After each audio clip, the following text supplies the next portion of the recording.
நம்ம ஏகே அவர்களுடைய நடிப்புல ஏப்ரல் 10ஆம் தேதி திரைக்கு வந்த திரைப்படம் தான் குட் பேட் அக்லி. இந்த படத்தை ஆதிக் ரவிச்சந்திரன் அவர்கள் டைரக்ஷன் பண்ணியுமே இருந்தாரு. படத்துல அஜித் சாருக்கு ஜோடியாக த்ரிஷா நடிச்சிருப்பாங்க. மேலும் பிரியா வாரியர், பிரசன்னா, ரெடின் கிங்ஸ்லி, சிம்ரன், அர்ஜுன் தாஸ், சுனில் அப்படின்னு மிகப்பெரிய நட்சத்திர பட்டாலுமே இந்த படத்துல நடிச்சிருக்காங்க. சோ குட் பேட் அக்லி திரைப்படத்துக்கு ஜி.வி. பிரகாஷ் குமார் அவர்கள் இசையுமே அமைச்சிருந்தாரு. மைத்ரி மூவி மேக்கர்ஸ் நிறுவனம் பாத்தீங்கன்னா மிக பிரம்மாண்டமாக யாருமே எதிர்பார்க்காத வகையில இந்த படத்தை தயாரித்திருந்தாங்க. நம்ம அஜித் சார் நடிப்புல கடந்த 2 வருடங்களாகவே எந்த படமுமே ரிலீஸ் ஆகாமல் இருந்தது. அதனால ஏகே ரசிகர்கள் பாத்தீங்கன்னா கொஞ்சம் அப்செட்ல தான் இருந்தாங்க.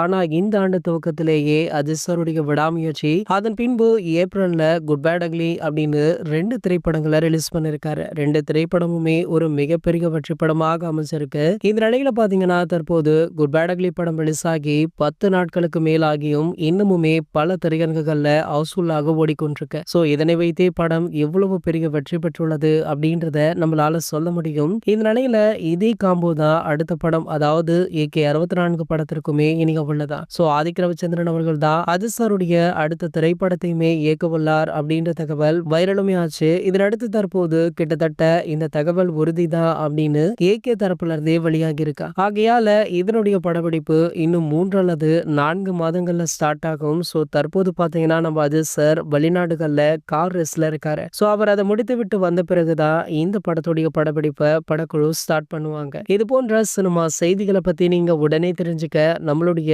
அஜித் 360 சேனலை மறக்காம சப்ஸ்கிரைப் பண்ணிக்கோங்க.